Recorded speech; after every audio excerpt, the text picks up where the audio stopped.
Hey guys, welcome back to Up the Coast with Alex and Britt. We are on episode 11. We are officially 10 weeks through the 2026 ACC NCAA softball season. Britt, it has been a doozy. Wow. This Yeah. weekend was exhausting, I think, but in like a really good way if you're not a Florida State fan. Sorry, Alex. We're going to get into it big time here in a minute, but what a weekend. We have a new number one in the ACC, Duke. The team that started 9-9 this season is now, with just a couple weeks left, number one in the ACC. Wow. What a weekend. Yeah.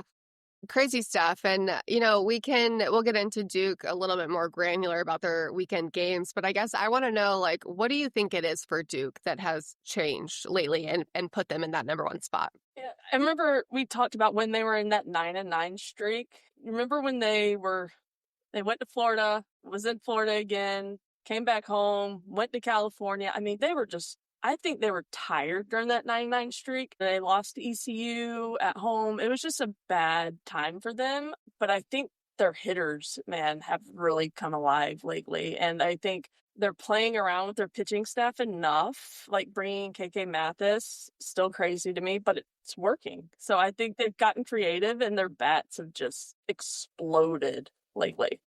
I think that too. And I was asked that question, which is why I asked you, what has it been that's changed? And I think the hitters in general across the game have really come alive. You see the first couple of weeks, the offenses are sometimes slow because pitchers are a little bit more dominant that early in the season, but the hitters have been, like you said, explosive and just a lot of fun to watch. And they've really, I think, catapulted this Blue Devil team into that top spot right now. And arguably, they're the best right this moment. They're the best. Yeah, and we always talk about how it takes some time to find your identity too. Like Duke knows we have to score runs. Like that we're gonna have to score a lot of runs to win games, and they embrace that and they're having fun with it for sure. All right, so we were posed the question, or Brett, you were, and kind of responded so eloquently. Love that for you, by the way.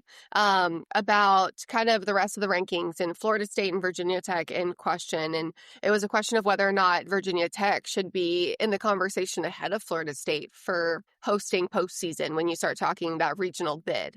What do you think there? Yeah, I thought it was a really good question. I have it verbatim right here. Shouldn't Virginia Tech be ahead of FSU in the hosting combo based on number of wins, road plus neutral wins? RPI is trash.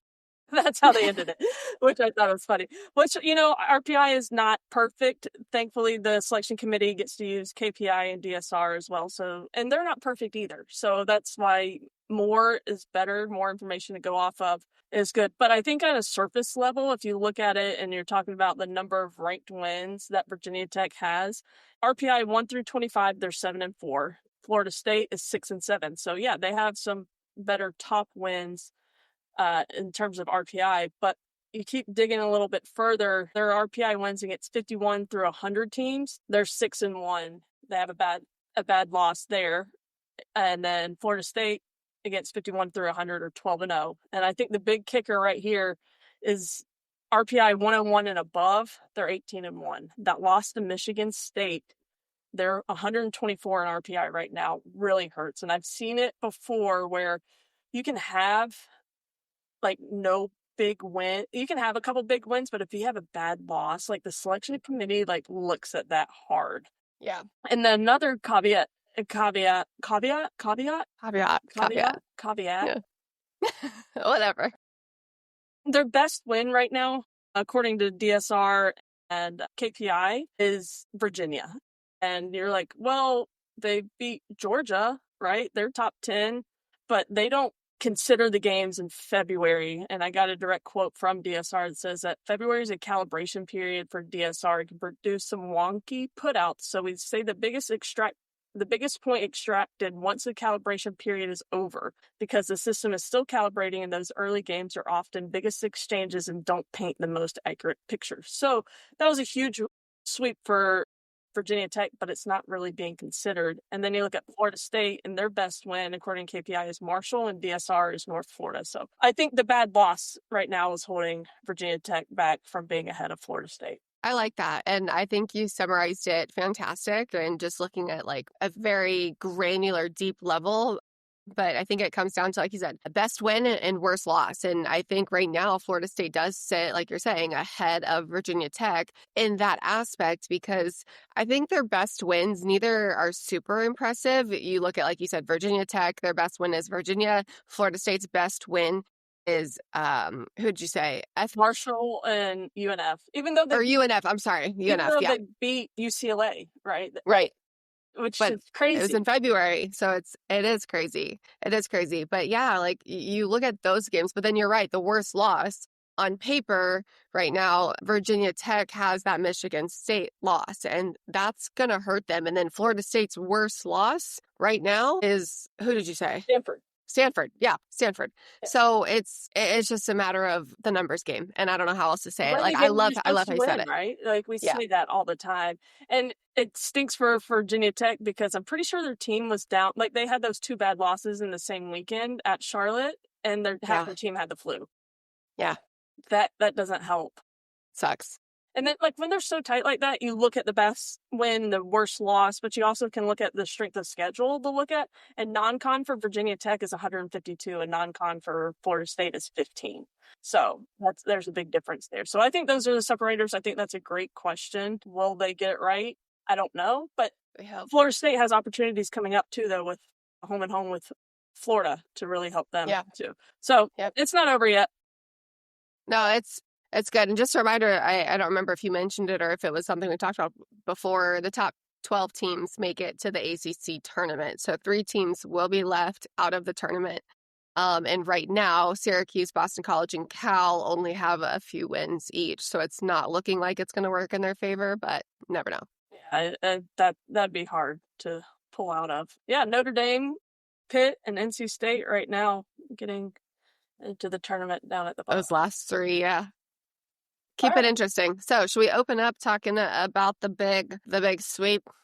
I know you don't want to, but I think you do want to. But you want to. For everybody watching, this is really a new experience for our friend Alex. She has never experienced being swept as a player. She's never been experienced being swept as a commit to Florida State. She's never experienced a sweep as an alum from Florida State. That's insane. Florida State had not been swept since 2011. Alex, as somebody that has experienced sweeps as players and as an alum, it's not fun, and you're feeling a lot of emotion, and it's really, you can pull a me and kind of get one extreme over the other. And you're not, and we've been talking, you're not an extreme like, oh my God, Florida State's falling apart. You're at the other, you're everybody. Florida State's good, guys. Yeah. Right? Yeah. Yeah, I think some people are like pulling the alarms of like, holy shit, what's going on? Like Stanford's a really good team. And I went on my soapbox for a little bit yesterday. Like I was working on all these notes, and I think like in all caps, I literally put like, people are forgetting that Stanford was a top 15 team early in the season. I think a couple weeks in that midpoint, we were all like, WTF, what is going on over there? But they're a really good team. We've known they've had potential. They've been really good. They've had signs and glimpses of like, damn, they can really play. But it hadn't been showing up on the field. So I'm at the opposite end of the spectrum right now of like, well, what the hell? Like, let's stop talking about Florida State losing and let's start talking about how damn good Stanford was to get those wins. Yeah, Stanford at the beginning of the year was my pick. Like, I thought Stanford was going to be the one. Yeah. But they got hurt. They have been dealing with a ton of injuries, and a lot of injuries that we don't even know, because some of the players are still playing in some sort of capacity, but can't do everything right. But they got help. They're healthy. And like, this is the first weekend that they're healthy. Alyssa Houston, the only upperclassman pitcher that led in every major category last season, was back this weekend in a full capacity role. They have Ava Gall's back. I mean, like, they're healthy, and we see what they can do when they're healthy against a really freaking good Florida State team. Yeah, agree. And let's talk a little bit about, we'll get into what Stanford did well, but let's talk a little bit about, I think, where Florida State maybe struggled and some of the areas they did well. Like, they still played good defense. I think that they left a lot of people on base. And I was looking at some numbers. I think it was like 23 or 26. I don't have those numbers exactly. between the 3 games. That's a lot of people to leave on base. Yeah, and games 2 and 3, in game 2 they left 10 on, in game 3 they left 9 on. And that's hard. That's hard to do. And for me, we had it, or this is totally just me, and you can tell me if you disagree, and that's fine. But this was the first time in a very long time that could actually see it on Florida State, that they kind of got that oh shit moment. I remember seeing Marion Heller's face at one point, like kind of not free, but we haven't been here before, like, oh my God, we could lose this series. And I think that we've talked about how they have the 9 freshmen and 10 first-year players on this team, and it never really came, you never saw it this year. And I think we saw a little bit of that this weekend for the first time. And that happens. It does. And I think one of the things that Coach has been really good at talking about, like in interviews, whether it's in-game, like coaches' calls through the weeks, has been, we try not to pay attention to the noise. Like Issa Torres didn't even know at first, like what the numbers were that she was putting up. It was like she didn't know that she was on that consecutive at-bat hit streak and all these things. But like, I think that people know from a program standpoint how good this program has been for so long, to your point. So I do think that whether they actually know when the last time Florida State lost a series, got swept, when it was, they know that it doesn't happen often. And I think that alone is the pressure. Yeah, it's incredible. I mean, 2011 is a long time ago to not be so. And that was just Lonnie's 3rd season, right? And then 15 years later, it happened. It's what she's done there year in and year out. Like, you are one of these players that's never been swept, but think about how many players have been through that program that's never been swept. Like, insane. Yeah. More of the game. The defensively, I think the infield played good for Florida State. There were multiple times I saw it in left field, center field, and right field that a ball got away from an outfielder and gave up an extra base that ended up coming around to score. Like, it didn't go down as an error, but just not played cleanly, got past the outfield, some things that we haven't seen this year. I think in the circle, the biggest thing for Florida State was they came out with Ashton Danley to start game 1, and she pitched a lot this weekend because she's a lefty, and she did great. I thought she did a really good job, but they're great hitters. She can't go 3 straight games, right? So they had to bring somebody else in. And I think the right-handed hitters had issues going against the lefty heavy power lineup. And I think that was kind of brought to a head this weekend. Yeah, I completely agree. I think anytime you have the opposite-handed pitcher throwing to the opposite-handed hitter, you've got to be able to establish that inside zone. And if you don't, it can be a long day, leaving things over the plate. Or, as a hitter, I love to hit outside. So I think that's a big part of it. And then when you have the hitters in the Stanford lineup like you do, Jade Berry, Addison Shepard, Taryn Kern, like you can't miss. And if you do, they're going to make you pay. And they did. And it was, oh my gosh, the stat you had, I loved it. What was it? 19 of the 22 runs for Stanford were scored with 2 outs. Are you flipping kidding me? I mean, so close to getting out of innings. But yeah, on the other hand, like Stanford, how about you with 2 outs? Like, I think I learned this weekend, that team's relentless. Yeah. And you think about the Sunday games that they've just had to battle, at Carolina, at Duke when they blew that lead, against Louisville when they blew it. And they were able this weekend to keep fighting. And game 1, freshman who had been pinch hit for, hadn't gotten a hit that game, got pinch hit for earlier in the game, comes up with the bases loaded and hits a walk-off grand slam. I mean, that shows some commitment. You get pinch hit for, it's real easy to be like, well, coach doesn't believe in me. She hit for me earlier, like, whatever. But no, she didn't, and I love that. Yeah, just the back against the wall. And I think, again, as somebody that wants to see an ACC team or ACC teams go deep into postseason, like, it really gets me excited because this is a team that has kind of ridden the roller coaster and found ways. And again, like, looking at, I want to be in Oklahoma City. I want to be, watching super regional games and talking shop after wins and everything else. Like, this is really encouraging because for a few weeks, Stanford was like having us kind of like Clemson, honestly, like what the hell is going on out there? Losing this series against Notre Dame at home. Yeah, that was insane. A big one for me where I'm like, what's happening? But they're healthy, and I think this could be a huge confidence boost. I mean, for anybody to even take a series from Florida State, it's hard to do, much less sweep it. So hopefully Stanford uses this. And look at their schedule. You told me 2 weeks ago that I would be talking about Stanford being able to host. Like, you're out of your mind. But they're squarely in that hosting conversation now. And I look at their schedule, they shouldn't lose another game. And there's currently, 17 RPI?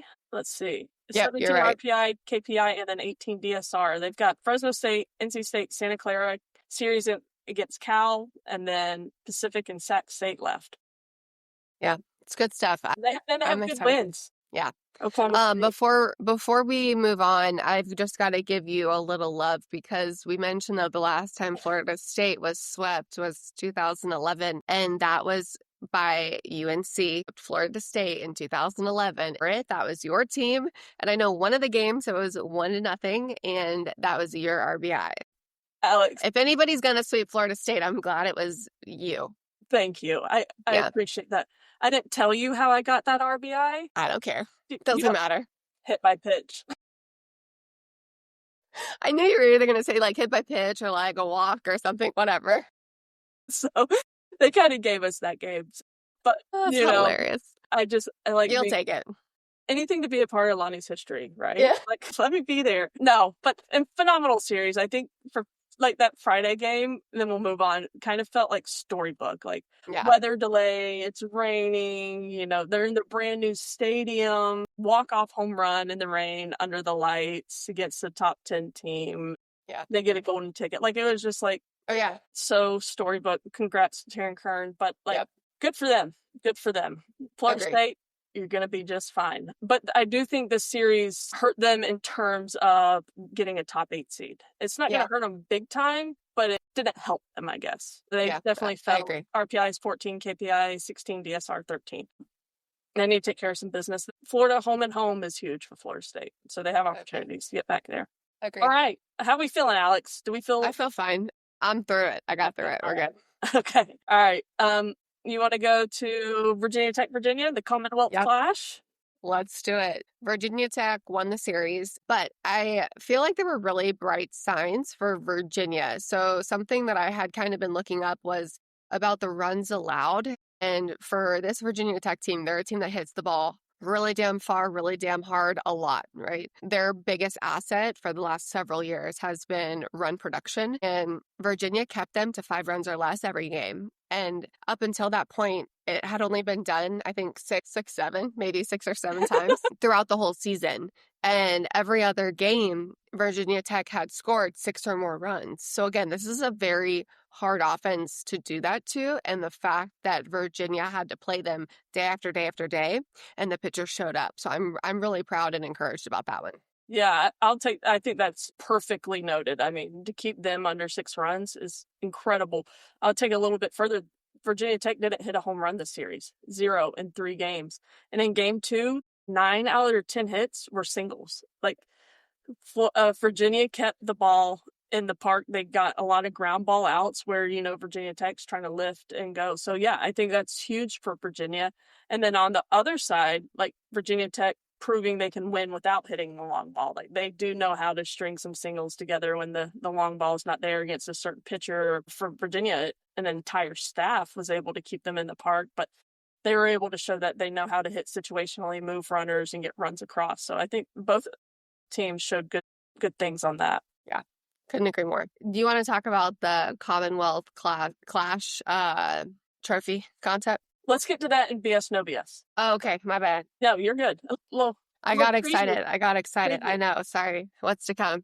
I will say for Virginia, though, they're hurt too. Like, they have two major injuries with Bella Cabral and Cassidy Hudson's. Their 2 and 4-hole hitters are out. They both got hurt in that Duke series. And I don't know if this is just Joe Harden just like trying to be positive or not, but she says she's hoping they're back by the ACC tournament. So that tells me they're pretty severe injuries. I saw Bella Cabral with like one of those ACL knee braces on. Don't know if that's what it is or what it is at all, but they're out. And Bella Cabral was second on the team in RBI. So they missed her big time this weekend. They left 10 runners on base on Sunday. When her spot would normally come up, you're like, dang, it would have been nice to have her there. So Virginia is battling through some injuries right now too. Yeah, and both teams are sitting pretty too as it pertains to the rankings in the top 25 for sure. But between RPI, KPI, DSR, like all pretty confident in where they're sitting there. Yeah, I think Virginia Tech this is where they were last year. Do you remember where like Virginia Tech's going to host? And then they Yeah. go to lose 2 of their last 3 ACC series, one of Yes. them to Pitt. Yes. So they have 3 series left: Georgia Tech, UNC, and Syracuse. So they've been here last year, and they essentially blew it and had to go down to Alabama. So Yeah. Virginia Tech, let's learn from last year. Let's take care of some business over the next 3 weeks, and you'll be a host spot. Yeah. I definitely agree with that.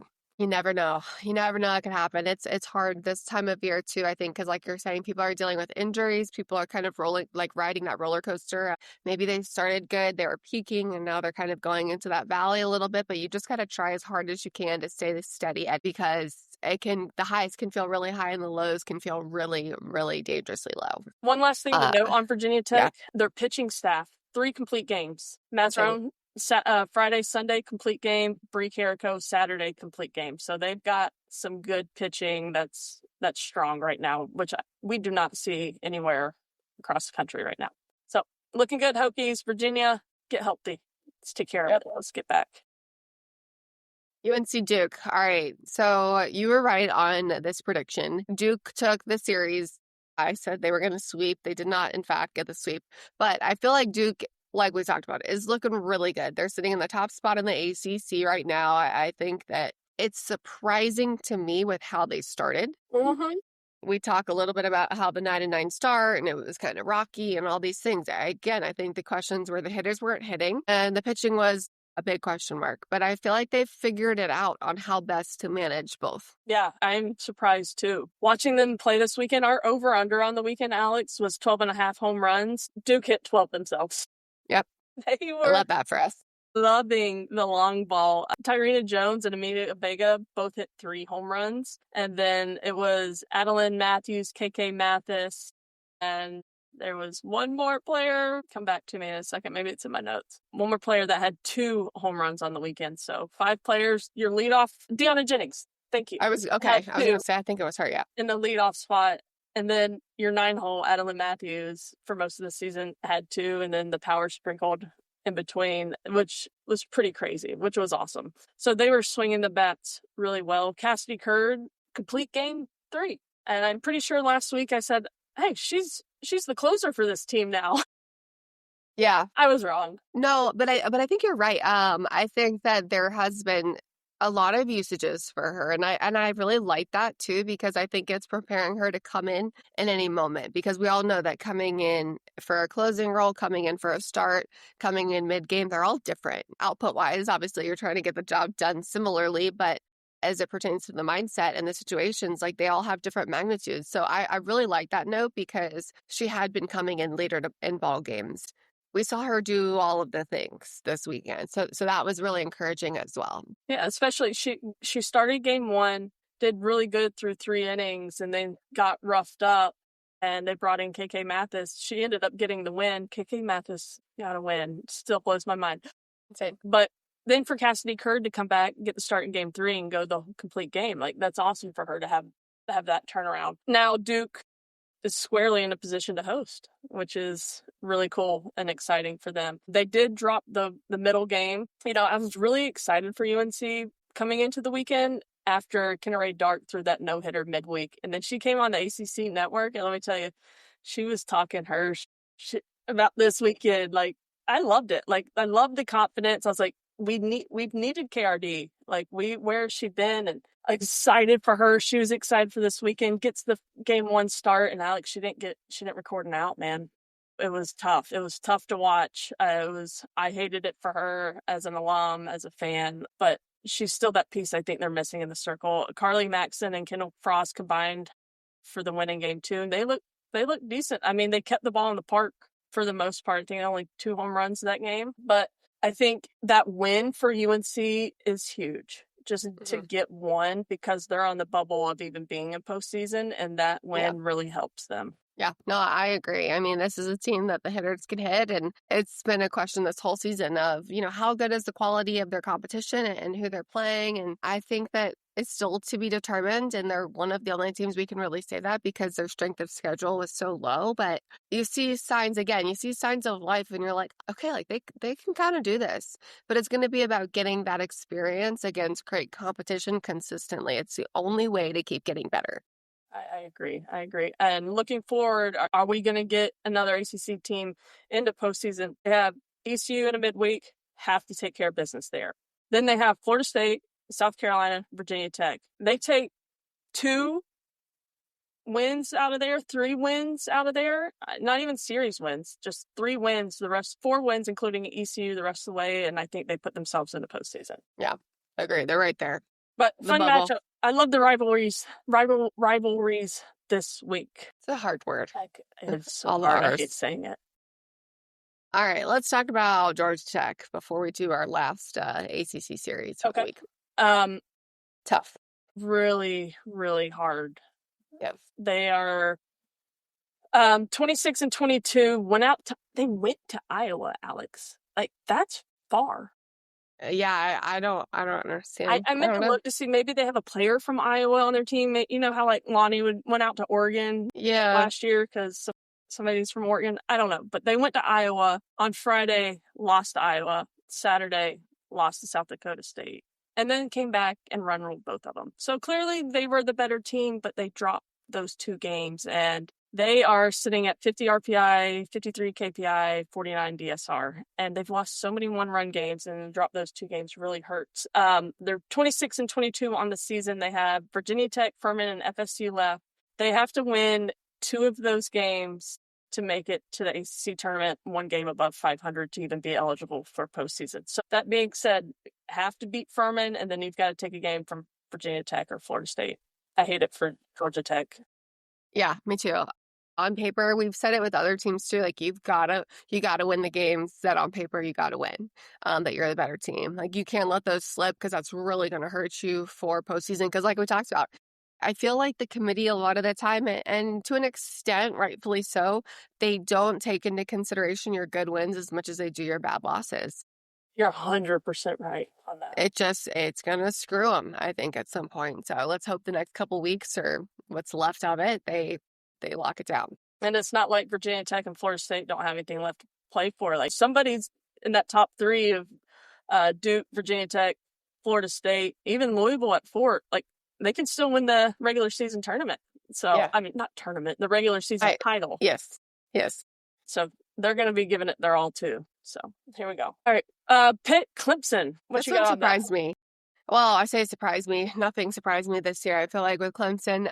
However, I'm proud to see Pitt take one of the games, keeping it exciting. And again, this was a team, that Clemson has been super shaky and all the question marks there, but Pitt came out and took game 1, and I think that was huge.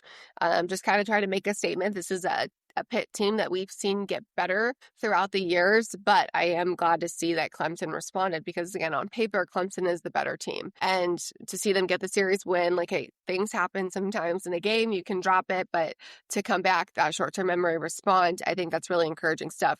One of the things I was most excited for Clemson was seeing Macy Cintron. She picked up 2 wins. That was not on my bingo card for what's been the last 2.5, 3 months. Right. So. I mean, she had only thrown 3 innings going into that Virginia Tech series, but this was the first time that Sierra Manis, she's pitched game 1 in every ACC series and has gone a complete game, every single game 1. And they've won most of those. I think they've dropped 1.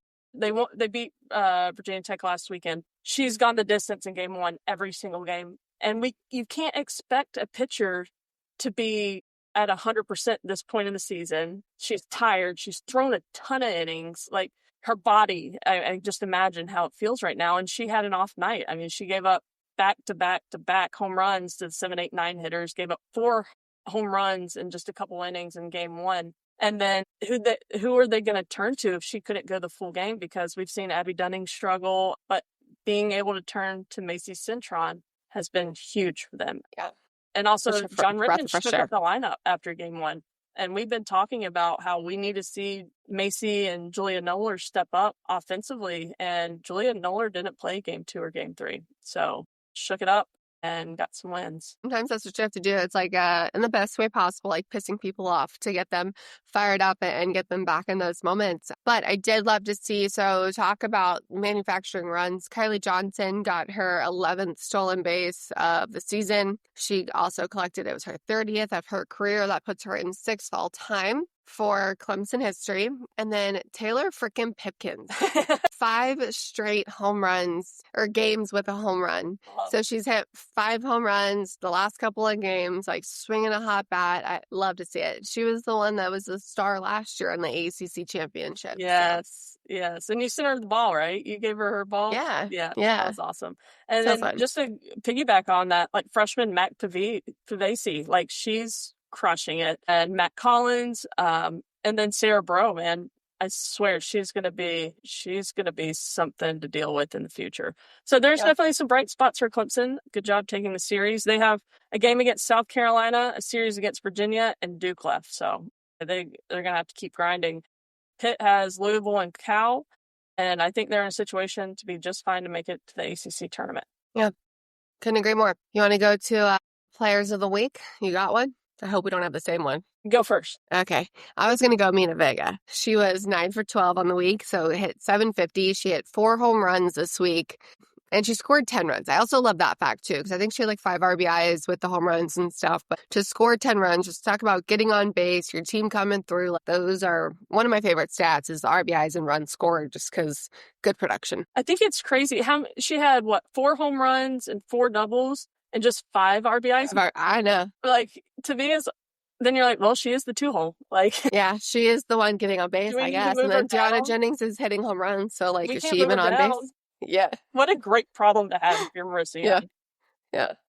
Great player of the week. And I think she is the ACC player of the week for sure, based on numbers. My player of the week, though, I'm not going based on numbers. I am going with Addison Shepard from Stanford. For a freshman to step up in that moment, I mean, the stadium's packed, it's raining, you had already been pinch hit for, you haven't gotten a hit all night, come up with a walk-off grand slam. That gets my player of the week. Gives you feels. Sorry, I'll bring that game back up. No, you're good. It's deserved. It's deserved. You're starting to learn that, people do get swept sometimes. They do.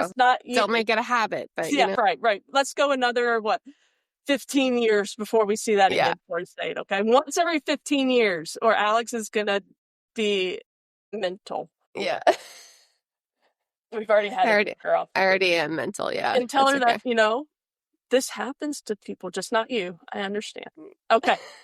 All right. Perfect segue into BS or no BS. Alex, BS or no BS? People are over-exaggerating and saying how bad Florida State's loss is and underselling Stanford's success and that Stanford's good. Yeah. BS or no BS?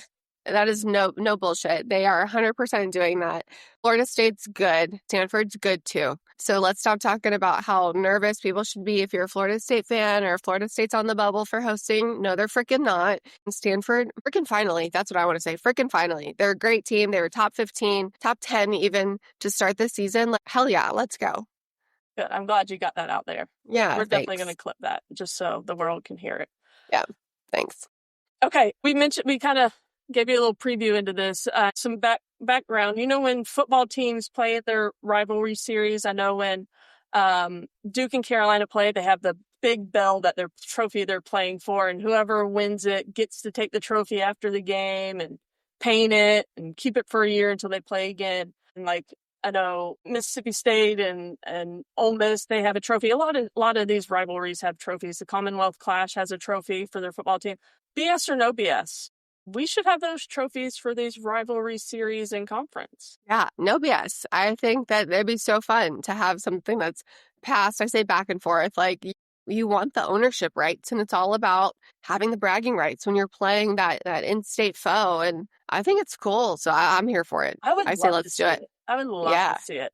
Okay. All right. Last BS or no BS? Tyrena Jones is the best transfer pickup this season in the ACC. No BS. She's swinging a legit bat. She has insane numbers right now.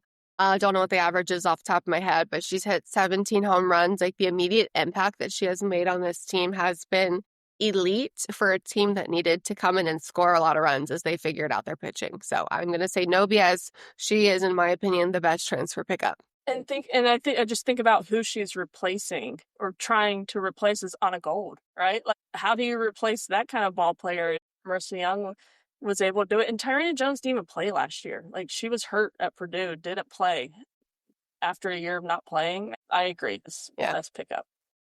All right, you want to do some pick'ems? You want to pick what's going on? We have good midweeks. We don't know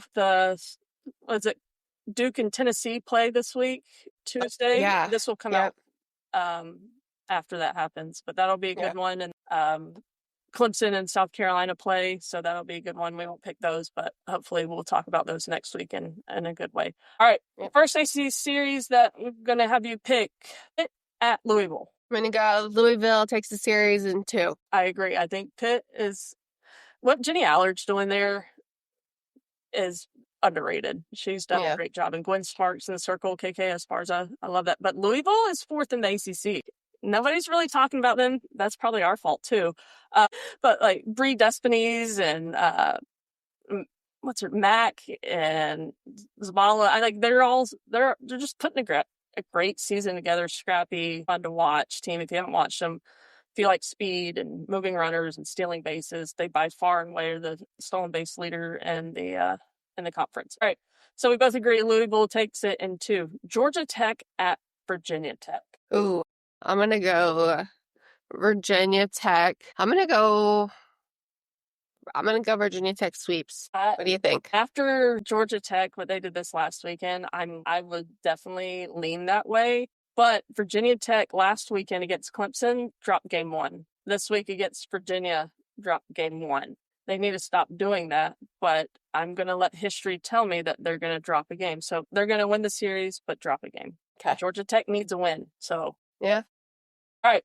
Virginia at Clemson. I think this might be my favorite matchup of the week. I was going to say, I think this is going to be the matchup to watch. I'm going to go Virginia with the injury. I wish I could like pinpoint Clemson a little bit better. I'm going to go Clemson's going to win the series because I think what Macy Cintron is doing right now is super beneficial for them. And like you said, with the injuries of Virginia, I think they should and probably will play it safe a little bit because it's more important those players stay healthy through postseason. So I'm going to go Clemson. I'm going to go just takes 2. I'm not going to say a sweep. I am going to go. I know I always give Clemson benefit of doubt because it's so hard to play at McWhorter.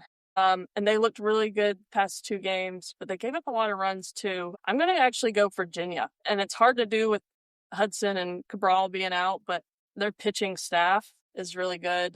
I'm going Virginia. 2 games. All right, last one. UNC at FSU. I surely would hate to be the team to play Florida State after they got swept for the first time in 15 years. Yeah, me too. I'm gonna go Florida State sweeps because I hope that they're freaking fiery. That's what I think. Like Florida State has never had like motivation like this in 15 years. That could be scary. That could be scary. Well, and to be fair, and I'm not taking anything away from the 2011 sweep, I don't know that their expectation was also what it was then. Like getting a sweep then, like, yeah, it sucks. But now, like they're a top 8 contender, or they were for hosting, a super regional. Now it's like, oh, shit, guys, let's go. So yeah, I think they've got more to lose. So I think that it matters more right now. Yeah, I think I'm agree with Carolina was able to take one from Duke. I'm going to say they take one. Okay, I like it. They need it. They hit. They can hit. And they need it for postseason. Yeah. All right. All right. What a fun week. We'll come back with you guys. I know. So fun. We'll come back to you guys next week. Tonight. Well, Wednesday night on ACC Network. She'll be out there breaking it down for you. I'll be here. I know. Sorry, I was yawning because I had a 6 a.m. flight this morning. Was up at the ass crack of dawn. Go get you some coffee. We'll be back with you next week. Subscribe, leave comments, hit us up on Twitter.